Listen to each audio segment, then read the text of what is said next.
নমস্কার বন্ধুরা, রূপালী মিনি ব্লগে আপনাদের সবাইকে স্বাগত জানাই। আজও এসে গেছি একটা সুন্দর ধরনের রেসিপি নিয়ে আপনার সামনে। এই যে দেখুন পালং শাক, খুব তরতাজা এই পালং শাক।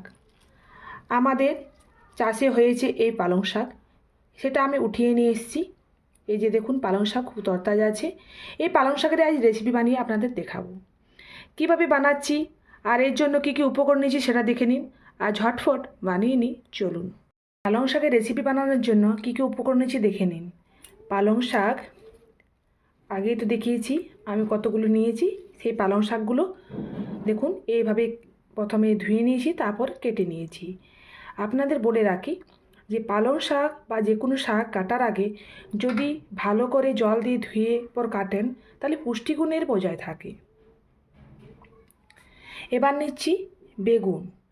একটা বেগুন দেখুন প্রথমে ধুয়ে নিয়েছি, তারপর এটাও কেটে নিয়েছি ছোটো ছোটো আকার করে। এখানে নিয়েছি মাঝারি সাইজের দুটো আলু, প্রথমে কেটে নিয়েছি তারপর ধুয়ে নিয়েছি। এখানে নিয়েছি গোটা 4 শিম, এই যে দেখুন কেটে নিয়েছি এবং ধুয়ে নিয়েছি। এরপর নিয়েছি জল, সর্ষের তেল, টমেটো কুচোনো আর কাঁচা লঙ্কা চিড়ে রাখা, হলুদ গুঁড়ো, জিরে গুঁড়ো, গরম মশলার গুঁড়ো, বিরির বড়ি। এখানে আমি বিরির বড়ি বাড়িতে তৈরি করেছিলাম, সেই বিরির বড়ি আমি নিয়ে পরে ভেঙে নিয়েছি।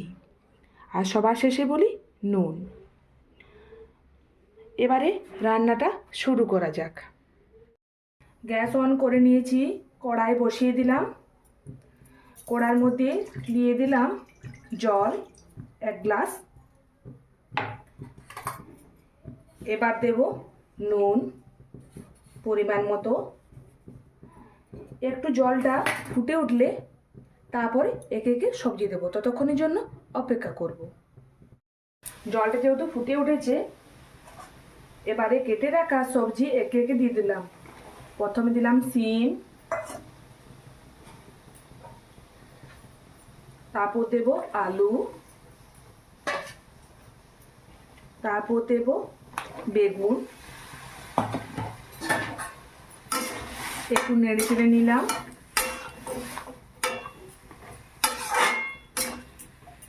কিছুক্ষণ এইভাবে সেদ্ধ করে নেব ঢাকা দিয়ে। কিছুক্ষণ সেদ্ধ করে নেওয়ার পর ঢাকাটা খুলে দেখে নেব, অনেকটাই সেদ্ধ হয়ে এসছে। এবারে পালং শাক ধুয়ে কেটে রাখা এর মধ্যে দিয়ে দেব।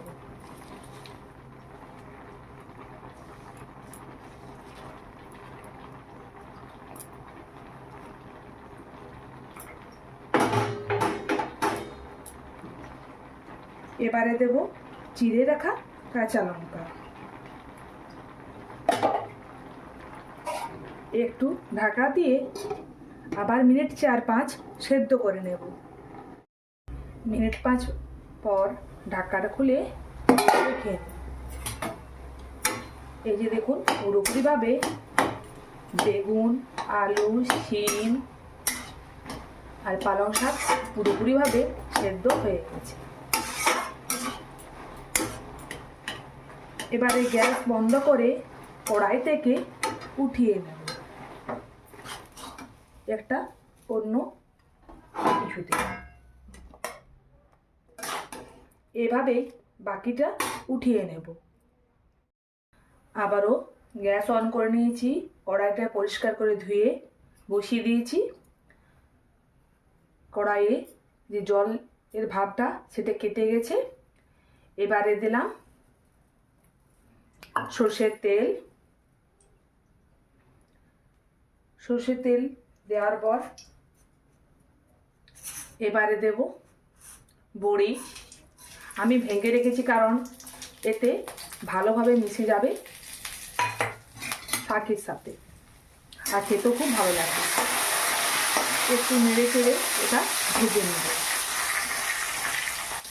কিছুক্ষণ ভেজে নেওয়ার পর এই দেখুন পুরো লাল লাল হয়ে গেছে। এবারে দেব কেটে রাখা টমেটো।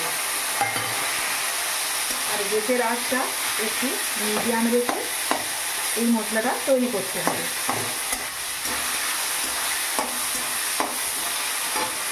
এবারে দেবো সামান্য পরিমাণে নুন, যেহেতু আগে নুন দিয়েছি আর বেশি নুন দিচ্ছি না। আর নুন দিলে কী হয়, টমেটোটা ভালোভাবে গলে যায়।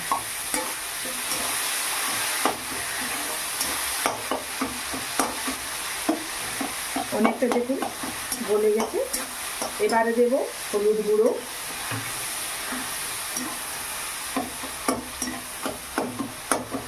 জিরে গুঁড়ো,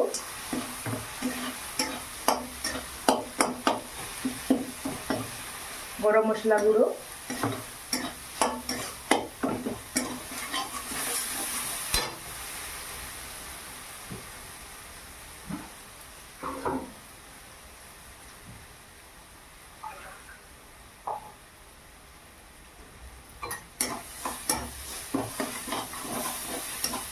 এইভাবে একটু সামান্য দেব। এবারে জল, এইভাবে বেশ কিছুক্ষণ ধরে কষিয়ে নেব এই মশলাটা। অনেকক্ষণ ধরে কষানোর পর দেখুন তেল ছেড়ে এসেছে আর কালারটা খুব সুন্দর এসেছে। এইভাবে একদিন রান্না করে অন্তত বাড়িতে খাবেন, খুব সুন্দর লাগবে এই রান্নাটা খেতে।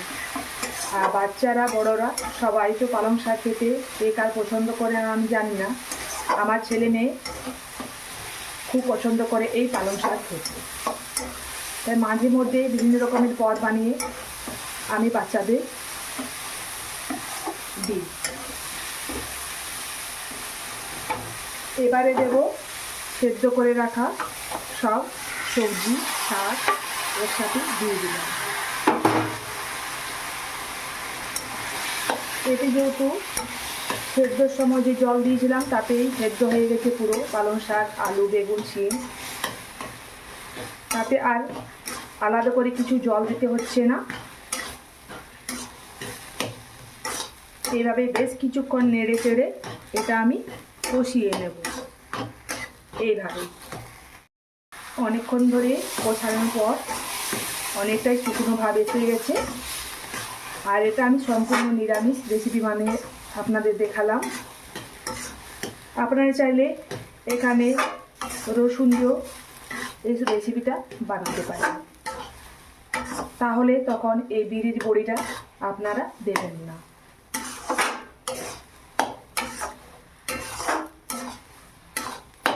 আমি পুরোপুরিভাবে তৈরি করে নিলাম পালং শাকের এই সুন্দর রেসিপিটি। আমাদের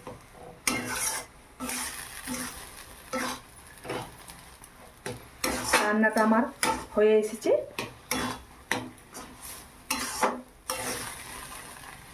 গ্যাসটা বন্ধ করে এবারে কড়াই থেকে উঠিয়ে নেব।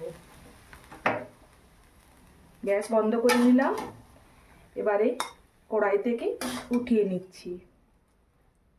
আপনারা চাইলে রুটির সাথে খেতে পারেন, চাইলে ভাত দিয়েও খেতে পারেন। এটা যেভাবেই খান খেতে কিন্তু খুব ভালো লাগবে। চলুন বাকিটা উঠিয়ে নিই। আমি তো কড়াই থেকে উঠিয়ে নিলাম এই পালং শাকের রেসিপিটা। আপনাদের এই ভিডিওটা কেমন লাগলো অবশ্যই কমেন্ট বক্সে গিয়ে জানান। আর পুরো ভিডিওটা দেখার জন্য আপনাদেরকে অসংখ্য ধন্যবাদ। আমার সাথে থাকুন, আমার পাশে থাকুন। এই রকমই মজাদার ভিডিও নিয়ে আবারও আপনার সাথে হাজির হব। ততক্ষণের জন্য আসছি বন্ধুরা, সবাই ভালো থাকবেন, সুস্থ থাকবেন। নমস্কার।